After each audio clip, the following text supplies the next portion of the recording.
Welcome to Hockey Night in New York, where Islanders hockey always reigns supreme. Whether you were raised at the barn in Uniondale or born in the stable at Belmont, Hockey Night in New York is your home for all things Isles. Now, let's drop the puck and get this party started. Ladies and gentlemen, it is Hockey Night in New York. Welcome to the program, everyone. It is Sunday, November 13th, 2022. Coming at you live from Florida Media in Rockville Center. Got another great show coming up for you tonight. Andrew Gross of Newsday will be joining us. My name is Sean Cuthbert. With me is Mr. Christopher Botta. Chris Botta, how you doing? With the New York accent, a lot of people say Botta. My mother says Botta, so nice to see you, Sean. You as well, Chris. Great to have you here. So yes, folks, got a great show coming up. Want to remind you all that we are happy to be presented by Blue Line Deli and Bagels, located at 719 West Jericho Turnpike in Huntington, 217 Carlton Avenue in East Islip, and of course, UBS Arena at Belmont. Also want to send a big thanks to sponsor Lost Farmer Brewing Company at 63A 2nd Street in Mineola. Check out the tap room there. A lot of fun stuff going on. So Chris Botta, Islanders had a busy week.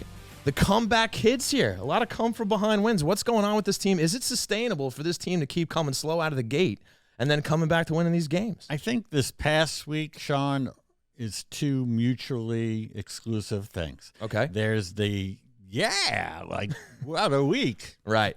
Coyotes aside, it happens. Sure. But comeback against Calgary. Thrilling, right? Rangers, right? Columbus. Thrilling. Just thrilling. A lot of good stuff going on with the team. That's cool. But then there's also, I don't think we still know enough about this team, right? So we've always said that it'll be around U.S. Thanksgiving when we have a better idea, and maybe we're trending toward that. But so I think it's an exciting time. I think the record looks great, but I don't think we're ready to start saying this is a contender yet. Yeah, I think that's the interesting thing. Like each week, the sample size gets bigger. We're 16 games in now, and it's when do you really kind of decide, okay, these are the New York Islanders. This is the team that we should expect from here on out. And there's been a little, I suppose, unbalance to the game in the sense that they have had some slow starts, but they find a way to come back in the end. And you wonder, is this something they're going to be able to solve where they can actually put up maybe a goal or two in the early going so that we're not sweating things out in the third period, you know? Yeah, but also, on the positive side, Parise's got a bunch of points. Palmieri's got a bunch of points. All those question mark guys like, whoa, they can't do this again. I said it on the show. We said it on the show. Sure. I was skeptical about it. They've proven that to be not a problem right now. So, there are a lot of really, really good signs about this. And, it's funny, Sean, part of me thinks that until they get more of a steady diet of really good teams playing at 100%. So, for example, Columbus, not a really good team, missing 6 or 7 regulars. They kind of had a thing going like the Islanders did a year ago with COVID, right? Right. So again, a big win, a fun win. The home crowd goes home happy. 10-6, like kind of hard to believe, right? I think they're 10-6. Right? I think we all would have signed up for that at the beginning, right? These are all positives. I'm not ready to say all the questions have been answered. An exciting time. Goaltending's good. Clutch goal scoring. I thought it was a really good sign. It's a little thing, but when you get shut out to the Coyotes and then you come back 48 hours later at home, it's natural, even that early, for teams to be grabbing the sticks a little tight. And I think they didn't have a goal in the first period. The fact that they got through that, again, another good sign. Yeah, I agree. And just because you mentioned the home crowd, and I didn't want to lose sight of this, it's just a funny nugget, but I was at the game last night, and I don't know if you caught it, but did you have an opinion on the Islander fans booing Johnny Gaudreau? They were booing him every time he touched the puck. I think that's silly to me. I think booing a lot of times, and I love these kind of questions, so thank you for asking. Sure. I think booing at times just becomes sport. Okay. Yeah. I mean, Pat LaFontaine got booed when he came back because it was a perception. We go down. Everybody. There have been guys who were wildly popular and were not welcomed back by teams. Not just our team, the Islanders, but others. And they get booed. Sometimes it just feels like a sport. That said, it almost feels a little more good-natured to me on the Gaudreau front. Sure. But he could have signed here. That seems fairly well documented. And it is offensive to a lot of New Yorkers and Long Islanders and Elmont people that Johnny, I get it. We talked about that in the summer. Columbus is a lovely place. Happy for him. But I think, I think it's also Islander fans showing they pay attention and showing that they care. That's true. Do I think that's going to be a thing we could draw for the next 10 years? Probably not. But then again, I shouldn't underestimate our fellow Islander fans. I suppose that's true. All right. Well, with that interesting nugget out of the way, why don't we dive into these games a little bit before we bring Andrew on? You have the game way back on Monday now. Which it's funny. When I said Calgary, I was like, wait, it was Calgary, right? Yeah. Honestly, that feels like 3 weeks ago. It does. So mid-sentence, I was like, "Oh no, am I screwing up again?" Because I have a few times here. So that's hard to believe. Yeah, it was less than a week ago. So that's what started the week off here. You have the 4-3 overtime win over Calgary. Another slow start. Just some poor defense, poor defensive coverage overall led to some goals in the early going. But again, this team shows their resilience. They showed how, you look back to the Colorado game, how it doesn't really matter. It's good to see at the very least that this team has the confidence to mount a comeback and come back, and they do it again against what was a struggling Calgary team coming in, but what looks like a strong Calgary team overall for this season. So they were able to overcome that. They get to overtime. They get the overtime win. So a nice little 2 points there. I thought that was an incredible win. Yeah. Calgary, just doing okay. I'm not a huge believer in Calgary. I think they've gotten a little overhyped for how they recovered from losing Tkachuk. I think we're going to look back and say, oh, great. So they gave Huberdeau a blank check, and I'm not too sure that's going to pay off well for them. But all that said, it's a good team. So when they got up 3-0, I'm thinking of Darryl Sutter. I'm thinking of Calgary. Right. I'm thinking of a team on the road. Sometimes that's better for a road team can really just hunker down and play tough and play boring. So I would not have gone to your local gambling site and done the thing where you get the really big odds and come back. So that was really, really impressive. And then they did it again the next time. Yeah, have to agree. And you have 2 overtime wins actually this week, and they struggled overtime big time last year. So that's a good sign as well. Sebastian Aho gets his first goal. Lee and Palmieri score 59 seconds apart in the third period. And Noah Dobson is having a great year. Gets that overtime winner on the power play. No drop off from Dobson. You sometimes, not because Chara was gone, but just the fact that the things have changed for him. And he's playing with a different player, with a different coach. But what we're seeing with Dobson, as we say, a lot of things haven't been answered. Noah Dobson, he's just getting better.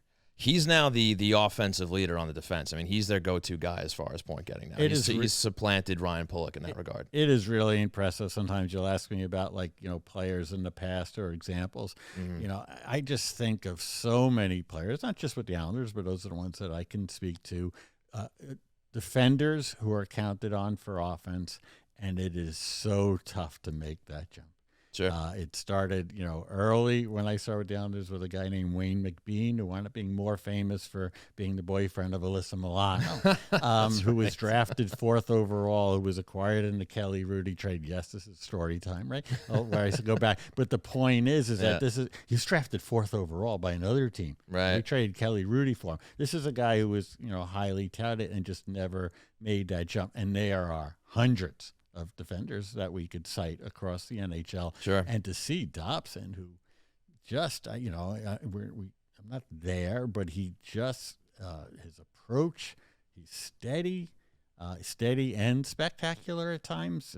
Just really blown away by his maturity, his development. Credit to the coaches, too, along the way for him. Just that's a great sign for the Islanders. Yeah, no, he has the confidence now, and it took him till maybe late January last year to really figure it out. But that's when just his points production exploded, and he hasn't looked back since. So it's a huge boon for this team. Yeah, no, really, really good. Absolutely. So moving on to the following night, the Islanders go into MSG to play arch rival New York Rangers. Another game where it starts off slow for them, and after going into overtime against a tough team like Calgary, you say to yourself, okay, maybe this is an L that they're looking at here. But once again, this team battles back. They find a way after going down 3-1. They have a tough break on that Trocheck goal where Varley makes the save. He has the puck in his glove, and Mayfield just instinctually goes to cover his D-man. He ends up swiping the puck out of Varley's hand. That's Trocheck's goal. I think that's the one that puts them up 3-1. But again, they find a way to win. Yeah, that one didn't surprise me as much compared to the Calgary one because, well, the Rangers have high-end talent. Yeah. Starting in goal, of course, but they're not the same team as they were last year. So I'm not as much of a believer in them, and I feel like the Islanders have this huge confidence when they go in, when they play them, especially at MSG. So it never felt like they were out of it. I agree. They just kind of kept on chipping away at it. So who would have thought, right, that we'd almost be ho-hum. They came back and beat the Rangers. Right. But, again, another good sign. And let me address this ahead of time. I don't think the Coyotes thing was any kind of Ranger hangover. I think that was just... No, I'm with you there. There was just a lot of missed nets. 100%. That literally was the bane of their existence that night. They were either shooting it above the net or to the side. I don't know what happened that night, but they just couldn't put the puck on net. It happens, and it's... Did you go? I did. Okay, so I was going to say it happens, and for all the other people besides the 17,000 who went, it's kind of like you write it off. If you win, it sucks. Well, it's funny because, we might as well just dive into it. We going into that game, I saw that Vemelica, I believe is how you pronounce his name, the goaltender going in, and I turned to my buddy before the game and started. I said, they're getting shut out tonight. Ooh. Yeah, I was like, these guys are getting shut out. Wow. And I'm not happy that I was right. But it seems with the Islanders, and maybe some of you guys out there that are watching or listening, you might agree with me, but whenever they face that rookie goaltender or a guy who just hasn't gotten a lot of starts yet in the league, they always put on a clinic against the Islanders. They're getting their first win, their first shutout. So this was actually his second career shutout, so go figure. Good call. They did help him, but he did look sharp as well when he needed to. But that was just the chances were there. I thought the Coyotes played a really good road game. They did all the things that you're supposed to do. Also, credit to the Coyotes, who already, I think, have more wins than some people, not us, but some people would have predicted they might have had all season. Sure. So, they kind of, trots them in a way. I think if you look at the first year of Trotz, some of those wins early on that we wouldn't have expected the Islanders to get on the road in the post-Tavares era. Sure. It was a little bit reminiscent of it. Was a sleepy game for a while, for sure. Yeah, and look, Kevin Kerr says, I don't know, I'm sure he didn't invent it, but he calls it he'll say it's a low event. Low event game right now. That's exactly what it was. It was a bit of a sleeper there for a while, and it took to the third period for Arizona to go up, and the Isles just couldn't match them. They hit a couple of posts, like we said. They sailed a lot of shots over the net, and it just didn't go their way that night. And that's look, in an 82-game season, it's going to happen. And the only thing that matters is once that game's over, is what happens in the next game. And somehow, especially at home, you have to find a way to win, and they did. Yeah, and so going into last night, Columbus Blue Jackets coming to town. Johnny Gaudreau, as we spoke about a little while ago. They get the 4-3 overtime win. Brock Nelson, 2 goals. It took him a little while to get started here. Brocktober didn't really happen, but Brovember is in full effect. The man is scoring goals up, down, left, and right. And one of those, his first goal, actually, a beautiful feed. Talk about defenseman. Scott Mayfield with a beautiful feed, basically cross-eyes from the point. Beautiful tip by Brock Nelson. Mayfield ends up getting a goal later on in that game. I think that was the game that tied. Yeah, it was the goal that tied the game. His 4th on the season. I think he had 3 all last year. We've talked about that before. So it's great to see Scott Mayfield getting up in the offense. And you mentioned this guy's name before, Zach Parise, with a beautiful overtime winner. So you're there, right? Yes. Parise, as he's coming up the ice, I believe it was line A starts. I think it was line A. So there was a delayed penalty. Yes. Now clear interference. And this is in the category of I didn't play the game, and the game looks easier to watch on home. But if you're the guy on Columbus and you already know that you have a delayed penalty because the arm came up clearly. Right. Why are you letting him go then? Great question. Great question. Just let up and say, okay, go ahead, sir. You might as well just tackle him. We don't have rules that you get more. Especially in overtime. You don't get 8 minutes. You don't get I guess they could have tackled on. But he could have just literally wrapped him up. And instead, what a shame. Parise, and hey, Zach Parise, man, just really, again, I'm using the word impressive. There are certain players on the team that this year, and the way they've rebounded from the start, because Parise had a good second half last year, is just these are all good trends for the Islanders. I just didn't understand why you let him go after getting called to the delay. I'm not upset about it. No, of course not. Upset about it was a perfectly executed play. And even though I haven't worked there in 100 years, like to me, it's still about the home game and the home fans going home happy. Yeah. And walk into that Emerald lot or walk into the garage or whatever and feeling like we had a great night out on Long Island that Absolutely. This team can deliver, and we don't have that in a lot of other ways.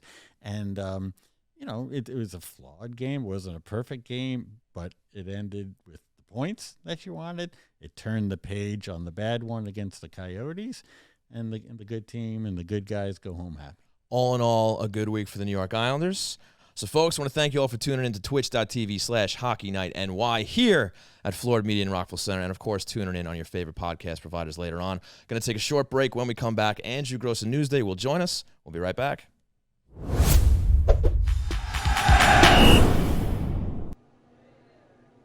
I don't want to hear it. It's over. I can't believe they fell short again. Yeah, but they played so well. They made it to the semifinals 2 years in a row. The semifinals aren't the cup. God damn it, I hate those Lightning. They'll get another shot at it next year. I don't even want to talk about it anymore, all right? They lost, okay? Let me just sit here and enjoy the one thing that makes me a little bit happy. This fresh, delicious, tasty, meaty, turkey-filled Blue Line Combo. I eat 3 every day to help keep me strong. Hey, Donnie, can I have one of those? Coming right up.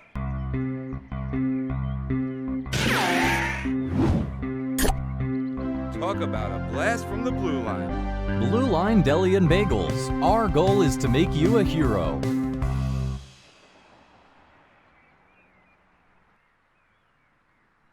Miss the days of mixtapes and arcades? Love the taste of a bold IPA or maybe an ice-cold lager? There's a place where all of those magical things come together. Lost Farmer Brewing Company. At 63A East 2nd Street in the heart of Mineola, Lost Farmer combines a love of the 80s and a passion for quality beer to create brews that can only be described as gnarly, radical, and totally tubular. The retro vibe of the tasting bar will amp up your nostalgia while the blend of both local and exotic ingredients amp up your taste buds. Beer not your thing? Crack open a can of cider or sip a Chardonnay on the extended patio. Order up from the snack menu. You can even bring your own. If you're more of a homebody, pick up a growler to go or order online at lostfarmerbrewing.com. And for all of Long Island's hockey fans, Lost Farmer created the delicious Stable Shaker American Lager to celebrate the newly built UBS Arena at Belmont Park. Whether you're at the stable for a hockey game, concert, or a comedy show, you can find Stable Shaker by can and draft around the arena. So raise a cup to the next cup with Lost Farmer Brewery, the future of Long Island craft beer.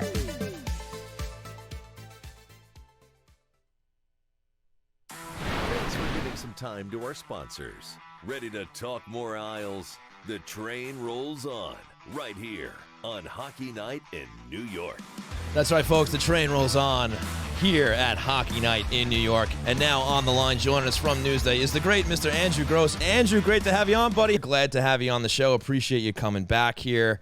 Want to talk to you about the Islanders' little run here this week. They win a couple in overtime, a couple of come from behind victories here. I want to start off by talking about Matt Barzal. He's got 16 assists through 16 games, no goals. He's obviously at a point-per-game clip right now. Is it a heavy concern that this guy hasn't scored any goals yet? The Islanders are scoring goals, right? Yeah, of course you want to see him score a goal, but I'd be a lot more concerned if he wasn't skating the way he was and not producing the way he was right now. You know, if he goes 3-4 games without an assist and still no goals, then I'm a lot more concerned. Right, of course. Well, the good news is there's a bunch of other guys that are scoring goals right now, and these are a couple of players here where last season it was probably a big reason why the Islanders had a little bit of a struggle getting some wins there, at least in the early going. And you look at guys like Zach Parise, Kyle Palmieri, both have 5 goals, 3 assists for 8 points. JG Pageau, only 1 goal on the board, but he's got 7 assists. These guys are putting up points here in the early going when maybe they struggled last year. So what have you seen out of them so far this season under Lane Lambert that's got them going?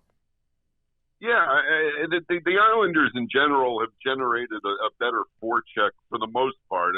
And you know what? I'll take the first periods out because they seem to get to their games usually in the second and third periods, which is a whole nother issue.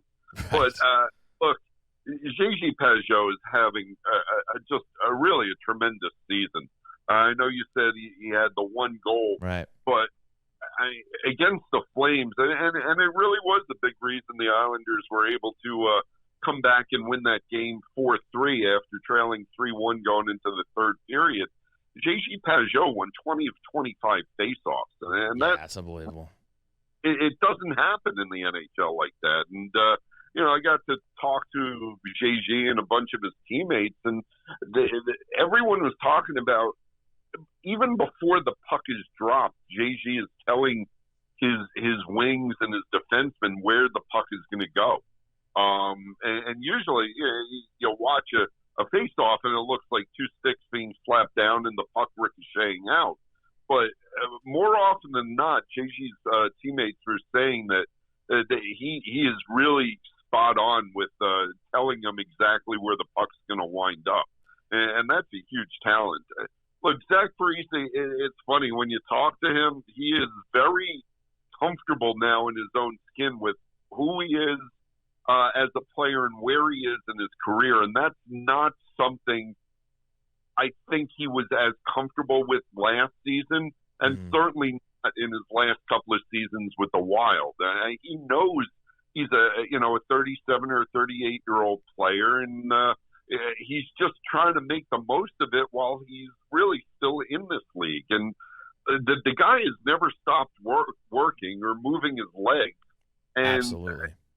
He's producing goals like he did when he was a top line wing for both the Devils and the Wild, and that's just getting to the crease and being opportunistic. And that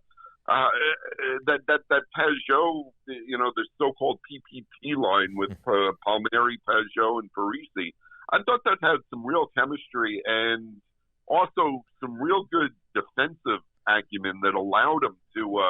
I think was it the last game is the first time a Pageau line has given up a goal 5-on-5. So they've been able to be on the plus side of the ledger, and that's really all you're asking for, from a quote unquote third line. And now Parise, it looks like he's going to, at least to start this game up here in Ottawa, he's going to get another chance to play with Barzal, and that's where at least some of Barzal's assists have been headed. So for what you're paying Zach Parise and what the expectations are for a player that age, I think he's given you, probably more than you could expect at this point. No, absolutely, and you hit the nail on the head there. I mean, that is a quintessential third line. They're doing exactly what they're supposed to do. They're playing hard out there. They're preventing goals against, and they're chipping in the odd goal here and there. So I think a lot of credit in the world goes to those guys right now.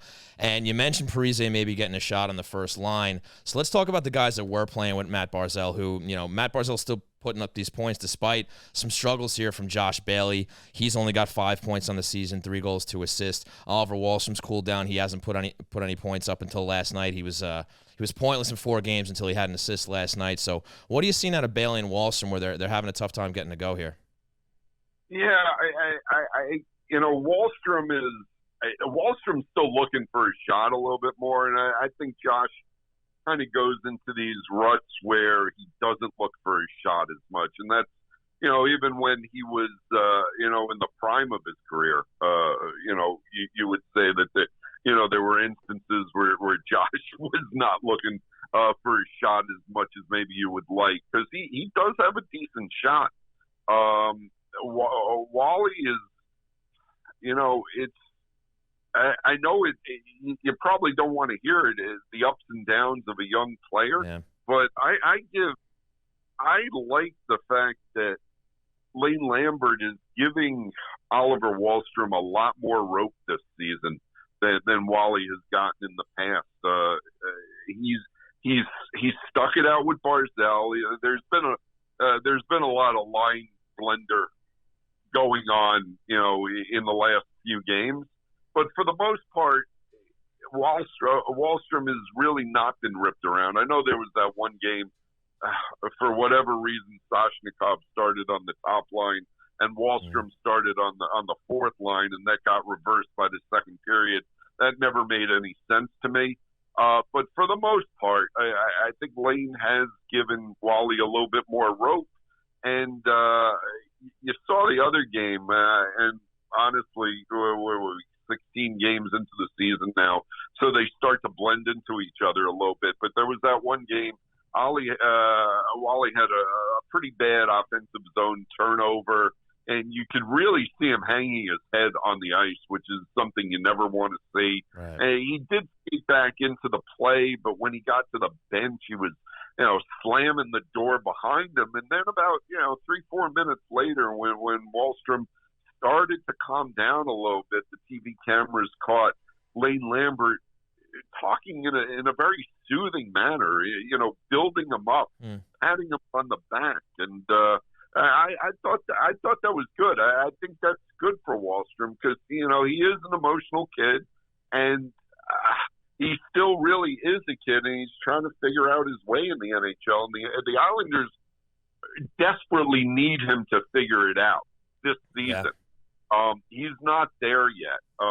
He's had games where he's been there, but he's not there yet. But I like his season this season a lot more than I did last season. Great insights, Andrew. Andrew, it's Chris Botta. How are you? Hey, Chris. What's going on, man? Good to talk to you. Yeah, family's been good? All's good. Just, like all of us, getting older. So. Yeah, you got that right, my friend.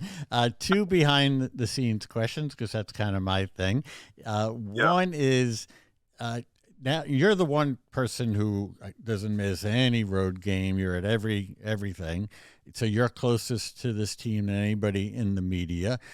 Would you say that the swagger is started to come back or has come back? Swagger meaning pre-last season. So that, last year's the setback. Or have they gotten it back? Or maybe they never even lost it? What's your take being around the team, Andrew? Oh, they clearly lost it last season. They were lost last season. I mean, they were exhausted and gassed and, frustrated last season, but they didn't have that swagger. If they got behind, they were losing the game. I just looked at the stats. This season they are 5-6-0 when the opponent scores first, which in the NHL is absolutely remarkable. That one, they've given up the first goal 11 times, but they've managed to win 5 of those games. That's huge. Those are huge points that are really going to matter come March and April. Last season, if I'm remembering my story correctly, they were 8-25-4 when yielding the first goal, and that's much more. That's more of a stat in the NHL. So I don't know if it's a swagger, but it's kind of a quiet confidence. They're remembering that they're a good team. They're remembering they're a team that was good enough to get to the NHL semifinals in back-to-back years. And when they get down in games, there really isn't a panic. And they are able to come back. And that is a huge difference from last season. There was no swagger. There was no swag. There was just nothing good about last season when it came to the players' psyche. Really interesting point about the first goals. They're going to catch up to that pretty soon, especially if they keep up this great trend of slow starts. They'll really do well. But no, it's a great point, Andrew. And then my second one is I'm just now getting used to. I can only imagine how it is for you.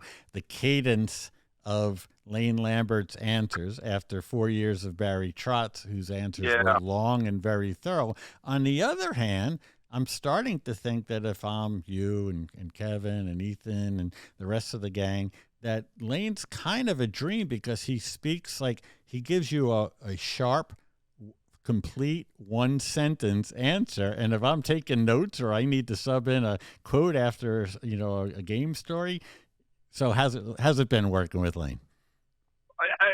Let me preface this by saying I like Lane Lambert. I think he's a very good man. And I think he's proving to be a pretty decent NHL coach, and he has the potential to become a really, really good NHL coach.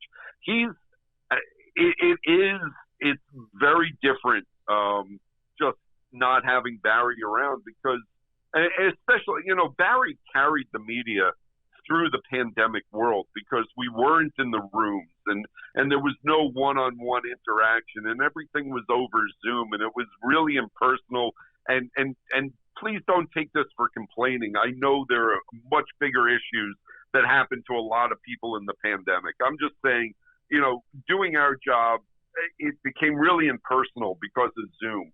Yeah. And Barry really helped us out because he was so willing to talk. And because we weren't getting the players' voices much, Barry kind of got what we needed. And there were a lot of times where he filled out our notebook and he gave us so much that it was okay not having good player quotes. We could still do our job and write our stories in an interesting way because of Barry. Lane is not really going to give you anything beyond those 1, 2, or if he really gets expansive 3 sentences strung together. And he is absolutely loath to give out any kind of lineup information, any kind of injury information, or and sometimes that really can be frustrating, although he explained it the other day that, why give the other team an advantage? And the question, Ethan asked the question in the context of, hey, the Blue Jackets announced their starting goaltender yesterday. I saw that. That was an interesting exchange. Yeah. Does that mean that you have an advantage? And of course Lane has to say yes. Right. Because he's not, of course he has to say that. But I thought he did explain himself reasonably well there. But, going back there have been a lot of times where Lane says something and I go, I have to make that the lead quote in my story. One, he is the coach, but he has been honest. There have been times where he said, our team hasn't played fast enough or we didn't do this well enough. Lane will, in a way, almost criticize the team, I think, a little bit, if not as much as Barry. There have been more instances where Lane has taken him to task a little bit in the media, even if it's not a huge call out. It's been somewhat subtle, but you got to listen, carefully to what Lane says, because a lot of times there are some pretty good quotes that he gives you. It's just, it's the day-to-day, not, hey, Chris, you've been at morning skates. If the goalie, if Ilya Sorokin comes off 20 minutes before Semyon Varlamov, Ilya Sorokin is starting that night. If Nikita Soshnikov and Ross Johnson and Rob Salo are out skating 30 minutes after the morning skate ended, they're the extras that night. And Lane just will not confirm anything. He cuts down any lineup talk. And look, I think 75% of that is just Lane's personality. And when we were in Detroit last week, I was talking to some of the the old crusty veteran reporters in Detroit who actually covered Lane as a player in the early to mid 80s, and they said what you're getting as a coach is exactly how he was as a player. He didn't really engage with the media much as a player. He wasn't interested in it, and he wasn't expansive. So I think 75% of this really is Lane, but there's also the Lou Lamoriello effect of Lou was, for as much respect as Lou has for Barry Trotz and the good working relationship they had, Lou was really banging his head a lot of the time because Barry was so expansive. And I think, Sean, when I was sitting in your studio, yes. I demonstrated that, right? You certainly did. I will never forget it. It was a fantastic portrayal of Lou's attitude towards that. Yeah. Yeah, but Lou clearly, if I think whether it's said or unsaid, there was an agreement that the next coach the Islanders had was going to be the anti-Barry Trotz in terms of, just giving 15-minute press conferences and talking. Right. That's not what Lou Lamoriello wants out of his coach. We're talking to Andrew Gross and Newsday here on the line. I got one more for you, Andrew. I think Chris does as well. The last one for me, there's just one more guy I wanted to bring up before we wrapped up with you, and that's Anthony Beauvillier. He's been riding shotgun with Brock Nelson and Anders Lee. They're both essentially putting up a point-per-game clip here. They both look great. They're scoring goals. They look excellent so far. Bo, on the other hand, only has 3 goals, 4 assists with 7 points. Despite that, is he still pulling his weight on that line? Because obviously the other two guys are having success, or is he somebody that maybe the Islanders want to still see more out of? Oh, absolutely. The Islanders want to see more, and they've been waiting to see more in terms of offensive production and consistency. I mean, Bo's in his 6th or 7th season, right? Yeah, it's been a while. He came up when he was 18, and I got to be honest. Even though he's still really young, in terms of relative human life, this is what he is as an NHL player. I don't think, Barry Trotz talked last year because Bo had that really good playoff. Obviously, right. The overtime winner in the last game at the Coliseum, but he was really, really good all playoffs. Mm-hmm. And Barry went into last season saying he expected a breakout season from Anthony Beauvillier, and it just never came. And I don't know at this point whether or not we can really expect that.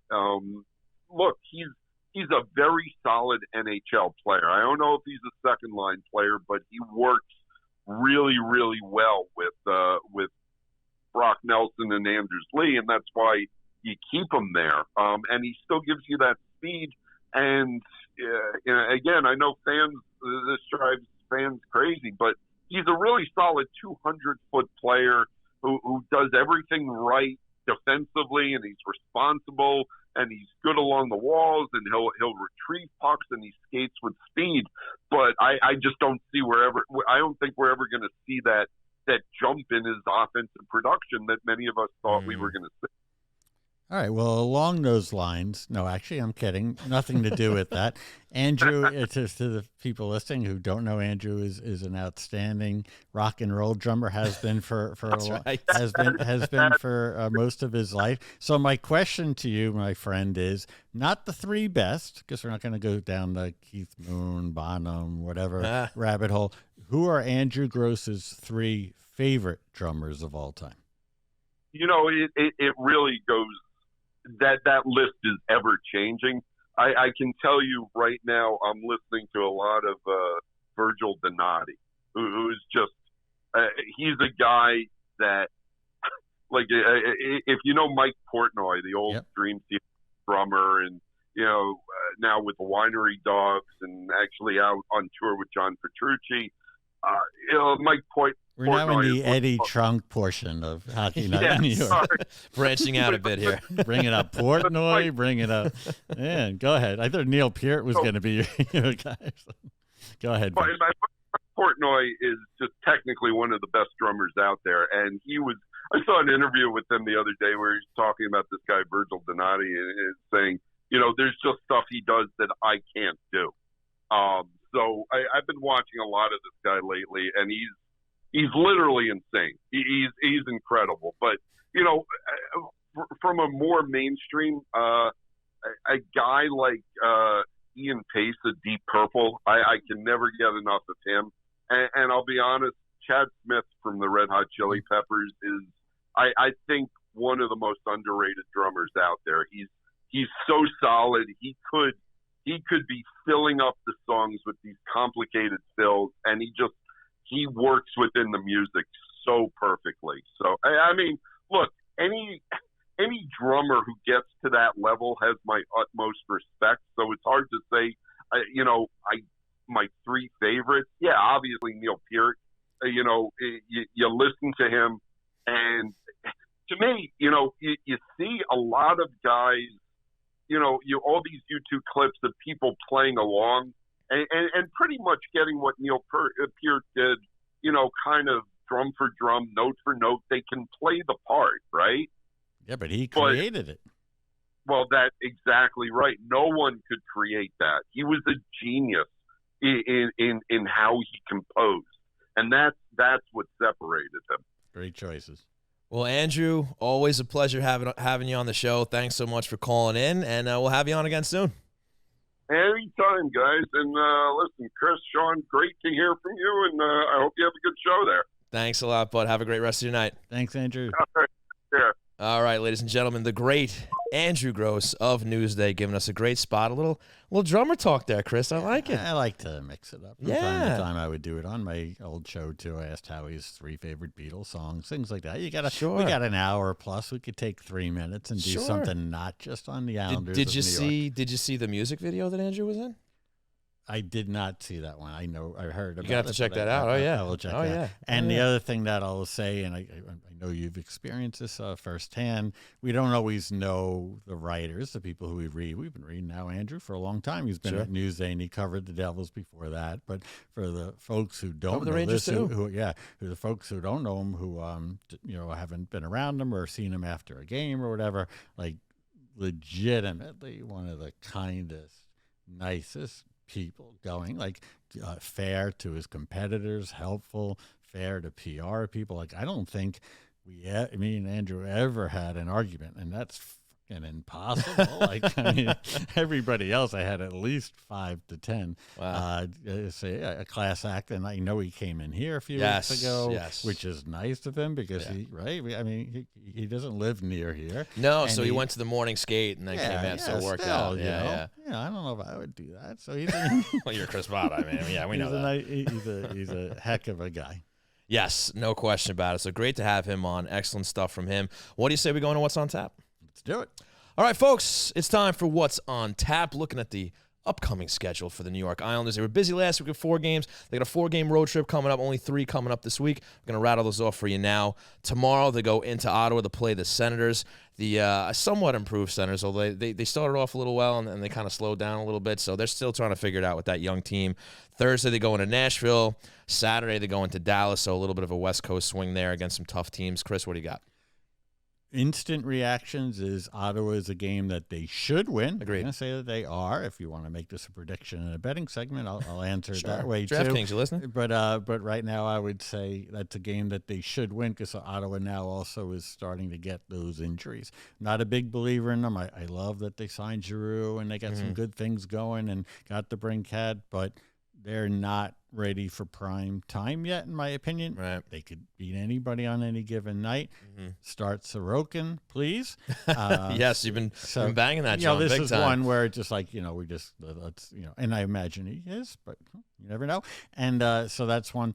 Nashville, somewhat of a picking game. They had a good win against Rangers the other night. The one to watch is Dallas, because I would say, we talked about I'd like to see them get a little more of a diet of those better teams. Sure. If there's a team that on paper and really actually how they've played lately that would have the potential to have a Jersey type game over the Islanders, meaning the Islanders, you don't even know they played that night, they didn't have the puck, that kind of thing. Right. That would be one.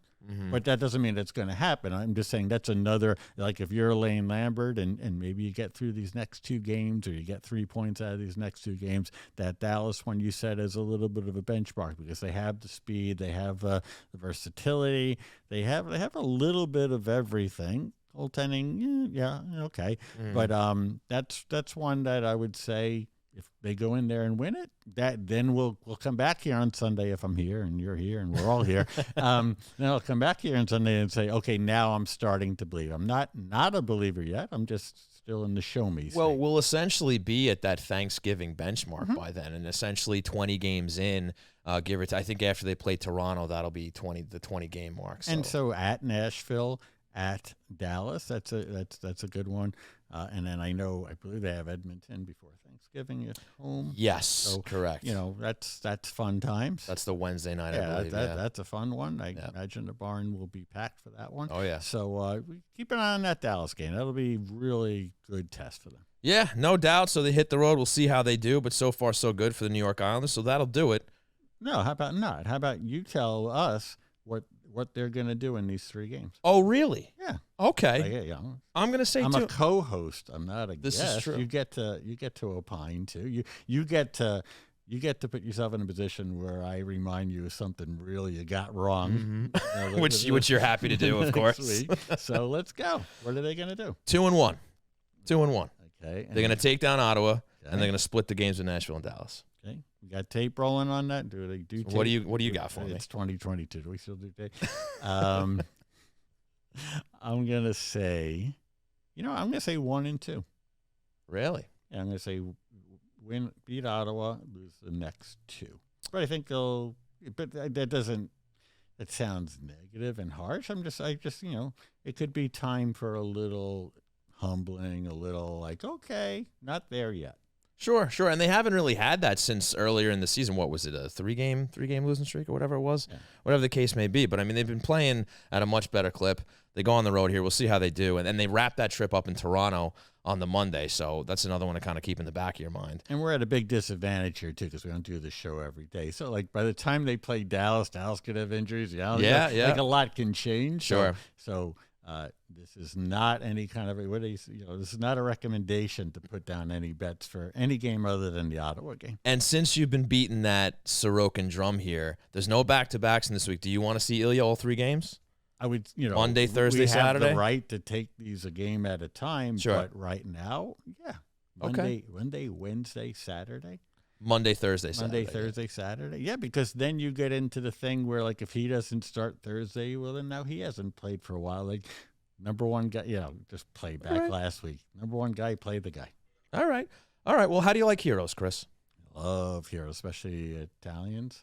Yeah. Italian heroes, I should specify. Couple of other heroes. Sure, American heroes, right? Good meatball. Yeah. Made a certain way. They do it right at Blue Line. All right, well, that's our smooth seg into the hero of the week. So, Eddie, why don't you cue up the music, buddy? When you hear this song, that means it's time for the hero of the week, brought to you by the Blue Line Deli and Bagels half-price hero, which this week is the Mr. Ledecky, featuring turkey, ham, provolone, lettuce, tomato, mustard on fresh rye bread. Stop into the Blue Line Deli and Bagels Huntington location to get half off the Mr. Ledecky. So, Christopher, do you mind if I call you Christopher? Yeah, he's Mr. Ledecky. That's how owners go. Yeah. Who is your hero of the week? It's Brock Nelson. Not a shocker by any stretch. Certain guys in this era of this franchise that just for the most part could do no wrong for me. It's a couple of them, and he's right at the top of the list. What a absolutely fabulous player. Say it all the time. Incredible draft pick by Kevin Connolly, and that's hilarious. What a complete player! And by the way, Columbus coach Larson, barely remember his name, Larson. After the game, he was asked about it, and he just singled that line out. They gave us fits. Well, that's what Brock Nelson's lines tend to do. There's also this, who's going well. It often happens to be the guys on Brock Nelson's line. Yeah, no, he's really established himself as a core player on this team, and the goal scoring that he brings, aside from being a two-way center, has been excellent for this team. So it's great to see that he's broken out here in November, and hopefully that continues, and maybe he teases with another 40-goal season here. Do you pick a hero as well? I do. I just also wanted to add some thoughts on this is Brock like Nelson. My 8th show. Do you think I would remember that we both pick heroes? We do. We do. So with that in mind, ladies and gentlemen, my hero of the week, we talked about him a little bit earlier, is Matt Barzal. 5 assists on the week, 3 big ones. He had a phenomenal game against the Calgary Flames. He was huge in that game. He had 3 assists there, another 2 for the week. So for me, even though he hasn't put the puck in the net, and he will, and he was guilty of at least, I think, 2 or 3 sailing a couple of those pucks over the net against Arizona. I almost called them Phoenix. But Matt Barzal, hero of the week for me. What do you think? I'm trying to think of something punny, like there wouldn't be Gouda on it because he has no goals. I can't come up with anything. I agree with, but Andrew was really, really great, perceptive. Yes. What he said about Barzal, what he said about Wallstrom, what he said about Beauvillier. The man knows what he's talking about. Yeah, I mean, I get it that he should, and I shouldn't act surprised, but it was really articulate, and I appreciate that. So I know it's just like the easy thing to say that you don't have any concerns about this guy who's only 0 goals, but I don't like what more do we want him to do? He's still often there's Nelson and there's him, totally different players, but you want to criticize Barzal, maybe let's see what happens if he winds up having to miss a bunch of games because he's injured. Right. Then it's gonna look a lot different out there. And this has been addressed on the show previously. And look, he's on pace for an 82-point season, no matter which way he gets them. And if he's putting up assists, that means somebody else is scoring the goals. Now, if he puts up an 82-point season, a point-per-game season, it'll be his best one since his rookie year. And do you really care whether there's goals involved or not? I mean, the guy's going to score. It is funny that he's gone 16 games without a goal. And I have to give you credit because I believe when we did some sort of exercise at the beginning of the season, and you did Barzal's points, I said the goal total was low, and I was critical of that, and you made your case why. And now I would say he could actually get hot in the goal-scoring department and might not reach even the low bar you set for him. So he's just a fabulous player. I could be as critical as anyone that kind of does this thing, I think, but he just for the most part can do no wrong for me because he brings it every night, and we continue to see players, including players who've come through this team in this good era of the last 4 or 5 years, who don't. So, hey, great player, nice choice. Thank you. And watching Matt Barzal, obviously covering the team as long as you did does he remind you of any other player, maybe even on the Islanders or even in the league that plays his style of play, the way that he's able to just completely control not only the puck but the ice, commands the ice when he's in the offensive zone. And me personally, I don't know if I've seen another player that's able to do that the way he does. The one player in Islanders history their styles are not too similar, but it's very, very reminiscent of, and that's absolutely Pat LaFontaine. Really? Pat LaFontaine was a solo artist, but that doesn't mean he was selfish. That doesn't mean he didn't pass. Right. But he was incredible. I was actually looking at his stats about a week or two ago. He wound up playing parts or most of 8 seasons. He started at the end of one season after the Olympics, and then it ended briefly for him. But his point totals are unbelievable. But it was almost comical. This is not a one-on-one sport. This is not the NBA. Of course. This is not even a receiver in the NFL who just out jumps everybody or is a spectacular or whatever. But Pat was kind of that rare solo artist, and I do see that in Barzal. He's just both spectacular and fun to watch, but I get it when the things don't go always as well. It doesn't have a goal, or maybe when the team loses a couple, they're the people who you're focused on. But if you look at Pat LaFontaine, Randy Wood was his line mate. Derek King was his line mate. There were different line mates toward the end of his career. None of them, it's just similar to Barzal. It's like, who's going to be his winger? Who's going to play with him? He didn't get to play with Ziggy Palffy. He came too many years later. So that, to me, that is the comparison. They're elite, really unparalleled individual skills, solo artists, I call them. Love it. Great stuff. Well, that's going to do it for Hero of the Week. And you know what? We're going to take a little break here. So I want to thank you all for tuning in to twitch.tv/HockeyNightNY and, of course, your favorite podcast providers. When we come back, we're going to do Questions Brewing. So if you haven't gotten your questions in, get them in now during the break. We'll be right back. New York Islanders fans, Sunday night is Hockey Night in New York. Whether you were raised at the barn in Uniondale or born in the stable at Belmont, tune in to Hockey Night in New York.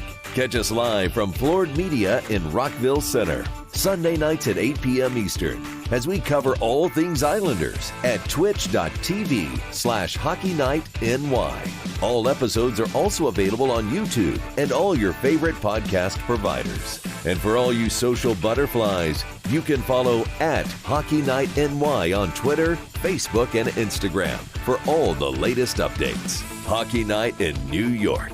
The best night of the week for any Islanders fan.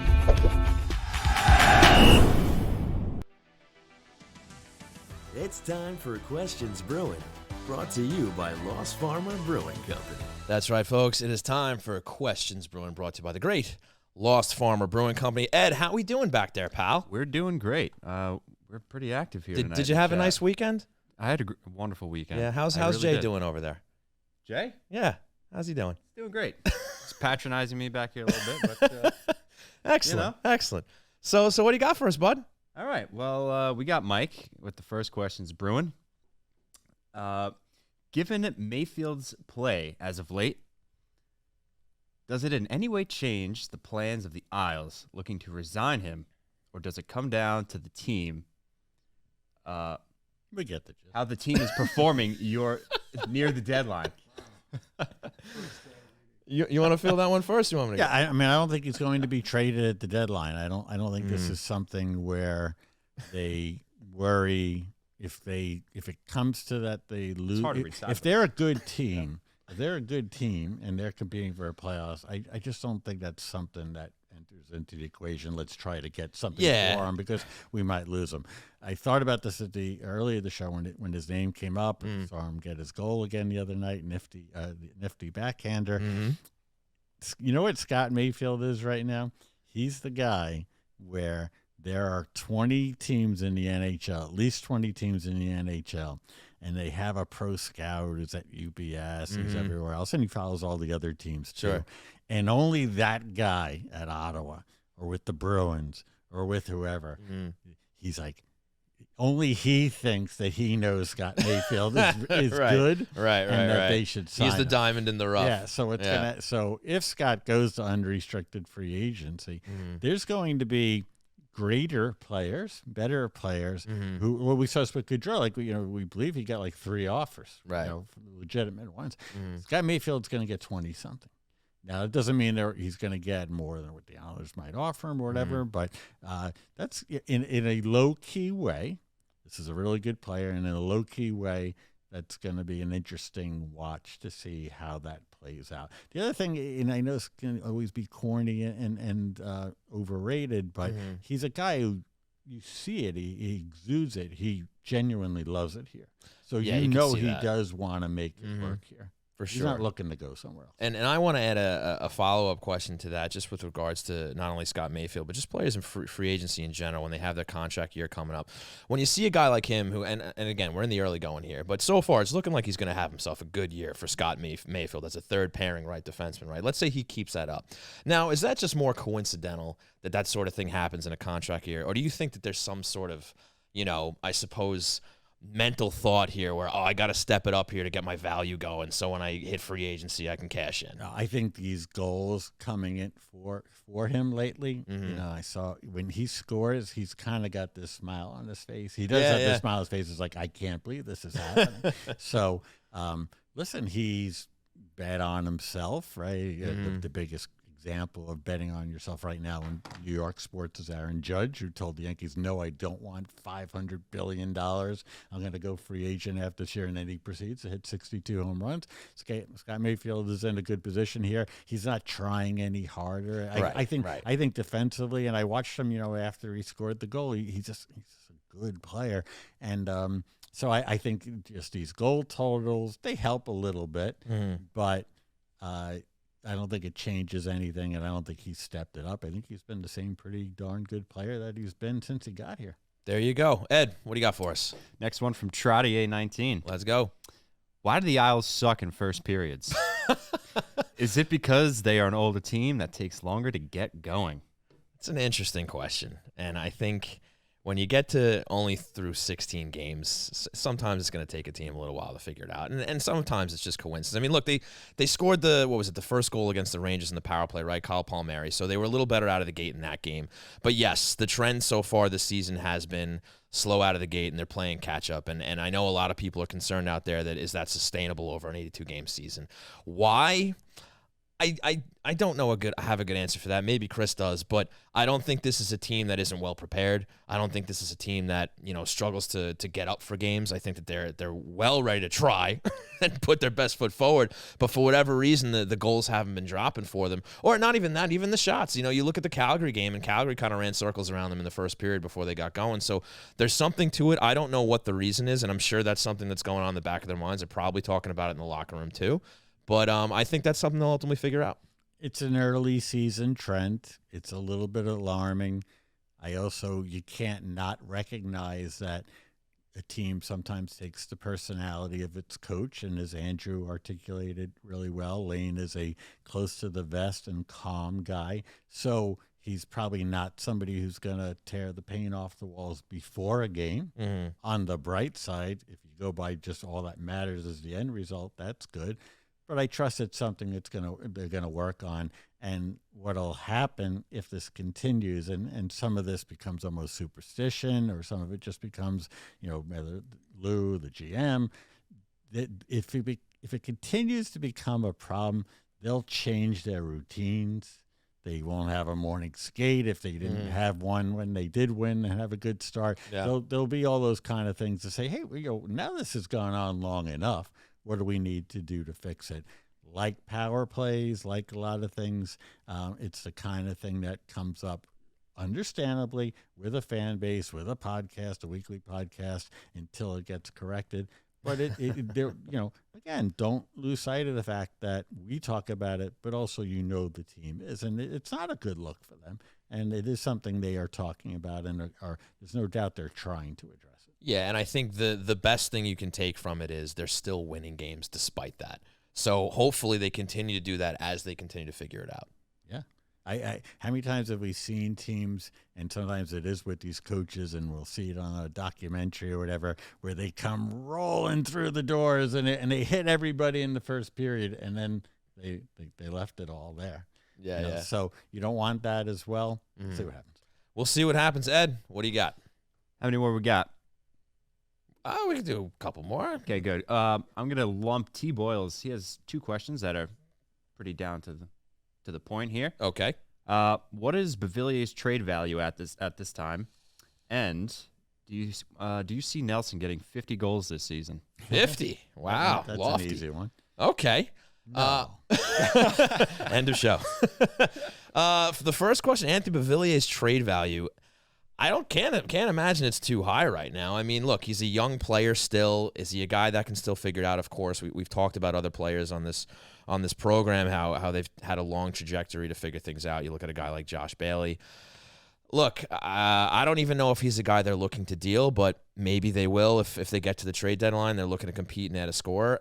But look, if you go to like last year's trade, 2 years ago, you're looking at the trade deadline, right? And everybody's talking about Vladimir Tarasenko. And if you're throwing Anthony Beauvillier into a deal like that, a high-profile scorer, you're going to have to add a lot more than Anthony Beauvillier. Yes, he's young. Yes, he has some promise, but there's no way he's going to do enough. So, am I going to sit here and tell you he's worth a second-round pick, a third-round pick? I'm not sure. I'm not a professional, general manager or anything like that. But I'd have to say that, especially with his output that we talked about with Andrew just before, I can't imagine, teams are too high on him right now. So he's a guy who needs to still figure it out. The thing to consider also is that it's never that simple. Money is everything. Cap hit is everything. So if it's a position where the Islanders want to move somebody because they're going to add Patrick Kane at the deadline, so they need to move Beauvillier. So whatever I think it's fair to say that if there weren't any other factors, Anthony Beauvillier would be worth like a second or third round pick. Okay. Wouldn't be worth the first, fourth would be a hell of a bargain for some team. But he makes a pretty good salary for somebody who's not a first or second line player, a traditional first or second line player. So there's all these other factors. Whatever he winds up going for, it's going to be because of need, because of cap hit, because the Islanders might want to move him, because another team has agreed to take him on. So it's could he be part of a package? Yeah. The one thing that won't work, and you could I say this with love and respect, is that he's the guy who's always thrown in these hypothetical 4-for-1. Yes, all the time. All the time. So for Kane, we can give him 4. Right. If Kane's a 9 out of 10, we'll give him 4 5s, right, out of 10. No, that's just not how it works. Not typically. That's fun to think about. You can probably do it on NHL 23 if you want, but I don't know if it's going to happen here. Yeah. I actually have a couple of 2 things to bring up from my notes. I don't know. Yeah. Do you have anything that's like pressing? Nothing pressing. So I have one Twitter question, and if Ed, if you have 1 or 2 more, we can do that too. But Chris, if you got something, you can go. Well, just a couple of things. I just want to go back. One thing that we talked about. I'm not going to go down this thing about Mitchell Miller and the horrible stuff that he did. Right. Where it's relevant was, remember a couple weeks ago we talked about the draft and how hard it is to draft. Yeah. And I said there is if you think about it, maybe other than like Lou had Conte in New Jersey, there's a couple of guys out there who are known for being great. But if drafting was such a science, was so, you'd be paying the head drafters, the director of amateur scouts, millions upon millions of dollars, right? Because you get. Well, the thing about the Mitchell Miller thing in Boston Bruins and is that the Bruins, who are great right now, and won a cup recently, they suck so bad at drafting, somewhat famously 3 guys instead of Barzal, and they have no prospects. The reason why the Mitchell Miller thing happened is because they were like, well, we could bring on this guy for nothing, for just the cost of a contract. Right. We'll get through the PR problem. So they did not. But that just shows you how desperate teams are to win, to have players that they believe are going to be in the NHL. Like, there's a million things to think about what happened last week with the Bruins and Mitchell Miller. It happened last weekend. But like, keep in mind that they have no good draft picks, anything really good. They have no good defensive ones. And they went through all of that because they looked at their depth chart and saw that there was nobody there. And that's really sad. But on a hockey perspective, that's the explanation. Is like all the draft picks they had, they weren't able to get anybody as good as this kid. And then somebody thought, and then Neely bought into it, and Don Sweeney bought into it, and probably the owner. Awful look. Yeah, so awful. That's how that happened. Interesting. No, that's a great note to bring up, and just what a disaster that whole thing was. But at least I guess at the end of the day, they made the best right decision they could after all the bad stuff went and came out. But and I have a last questions brewing for you. When's the last time you've been to the Nassau Coliseum? The last time I've been to the Nassau Coliseum was probably the last game that the Islanders played there. Gotcha. The reason why I'm asking is so I went to a concert there on Friday. Go ahead. I saw Elton John. Oh, okay. Wow. Yes, phenomenal. I thought you don't. Christian always has a thing about you in pop culture, and like you don't have any interest. You do. No. I mean, Christian likes to get his digs in where he can, but it's. I know nothing about any other sport. Oh, okay. I'm just a pure hockey guy. But yeah, I saw Elton John, and he was fantastic. Gotcha. And that was only about less than a year ago, I think. Yeah. So I went to this guy named Billy Strings. Believe it or not, he's a bluegrass guitar player, but he also will play Sabbath, and he's this phenomenal prodigy. Now, but went with my wife, and it was the first time I've been to Coliseum in a long time. Okay. So one looks nice. It feels like a new minor league building, in that it's small, but it's the part of it being rarely used is that it's clean as heck. Yeah. So it was a nice experience. Had a great time at the concert, but what a fucking joke! What a fucking joke the town of Hempstead is. When you think about everything that's going on here, so that concert on Friday, nice crowd, by the way, great, people, great event. Yeah. They don't have anything else going on. They have the Riptide lacrosse, good guys, good for them. They have the Nets minor league team, good for them. Right. But these are games. I'll set aside the Riptide. I think they do a little better, but the Nets are playing in front of 1,000, 2,000 people, maybe. I don't know. And they don't have Elton John coming up. After March 15th, around the time these Riptide lacrosse and Nets basketball games over, there isn't a single thing currently, as of November 13th. These guys got 6 on here. I don't know. Scares me a little bit. It says November 6th in the studio, but they're just noticing it now. That's a fair point. So, hey, if that's the case, our predictions will be better than ever. They got nothing going on there. So I know they have buildings in the parking lot. They have some catering doing great work and all that. But I'm not saying that they should have given Charles his lighthouse and his everything that he wanted, his tower. But what a joke! Happily ever after. UBS is beautiful. A lot of pain, a lot of years. Right. But when you think about what the town did and Kate Murray and all the fighting against it, and now they have this building there, and I hate saying this because the Riptide seem like good guys at that Saints thing. Sure, yeah. But there's just throw that to the side. There's nothing going on in that place. They ruined it in the heart of Nassau County. There's this building, and nothing's happening.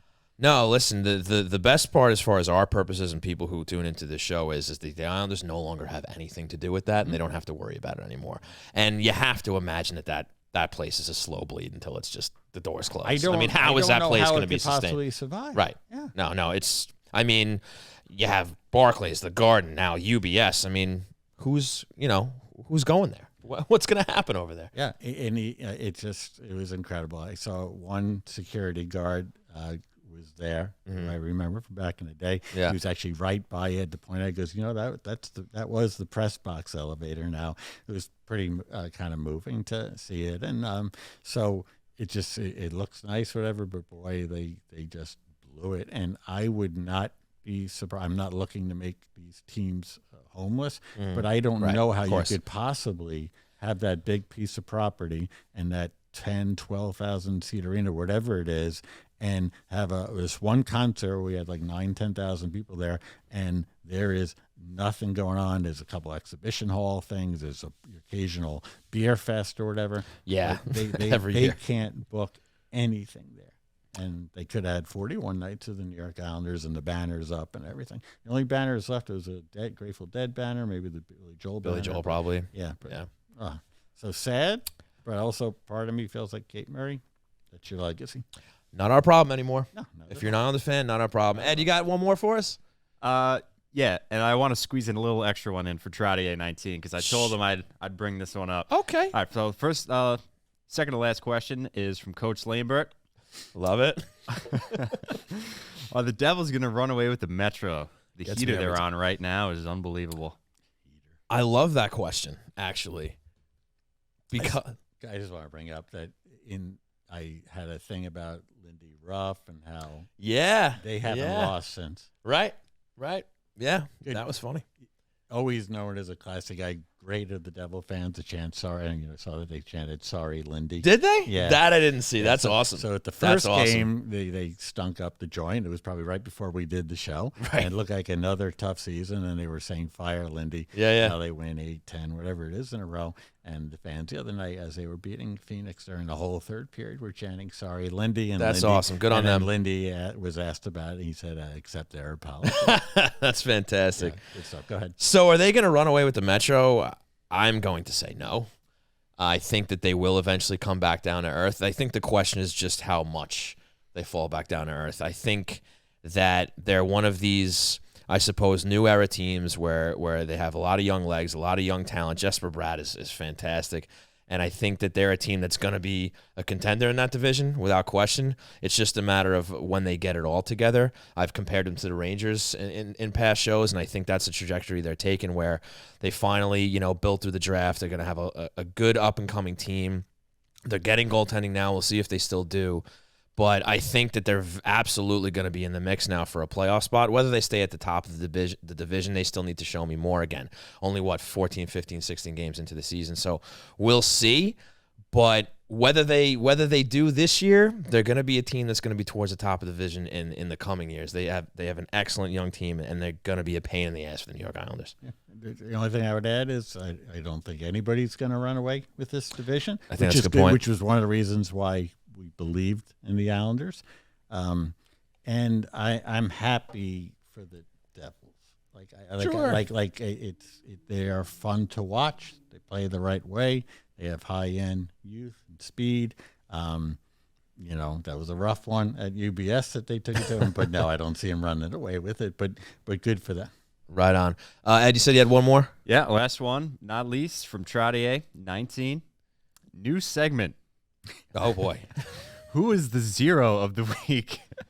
My choice is Wallstrom and Bo. That's funny. Trottier 19, I don't know how long you've been listening to this show. For years, since high school. I'd love to hear that. That'd be great.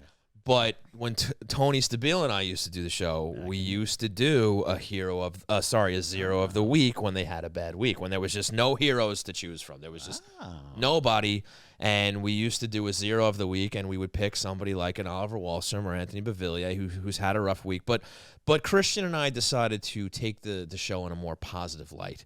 And so we eliminated the zero of the week. So even when the Islanders suck, we reach really far for some sort of hero each week. So, Trottier, I appreciate you bringing that up. That's pretty funny. But, yeah, the zero of the week has not happened in a long time. And a little history lesson for me there. There you go. Yeah. I didn't know that either. It's a somewhat of a fan-driven show and a positive leaning show, except when I get in my moods, and sometimes, and so it's impossible. It's Tony. It's just possible for me to picture that, and also I guess he's serious, but no matter what, this comes back to something Tom Coughlin used to say. He was a coach of this team called the Giants, played football in New Jersey, and they won a couple of Super Bowl with him.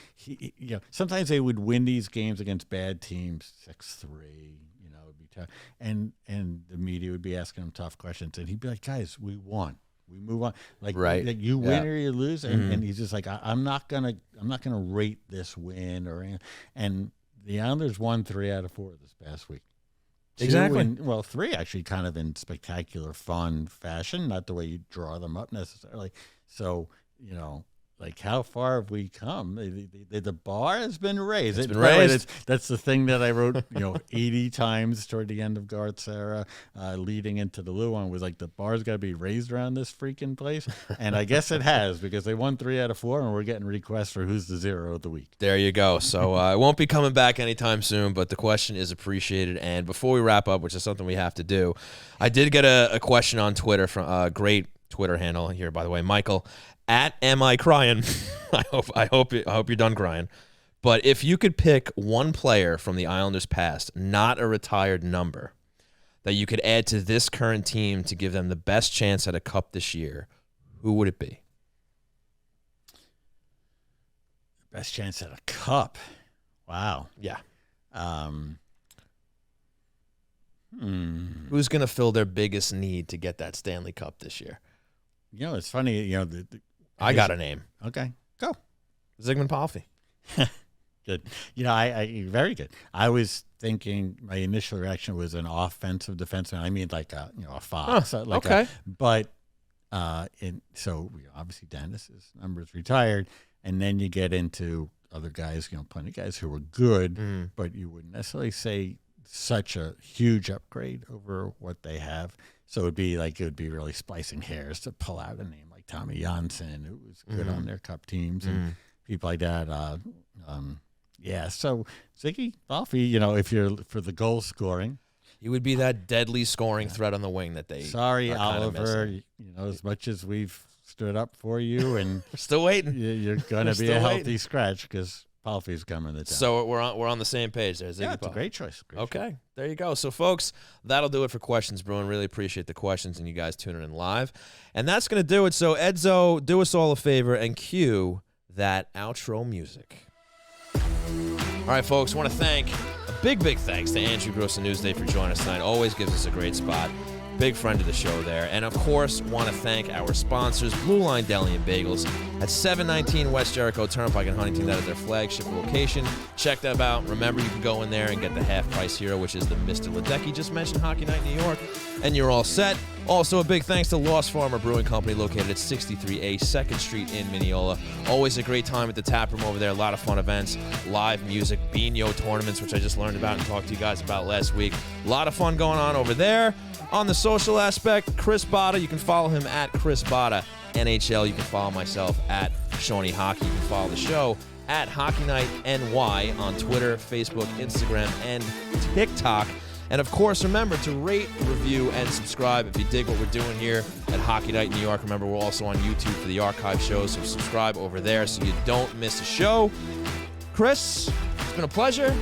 For Chris Botta, my name is Sean Cuthbert. We've been Hockey Night New York. Jay, Ed, always a fantastic job back there. Thanks a lot, fellas. We're going to see you all next week.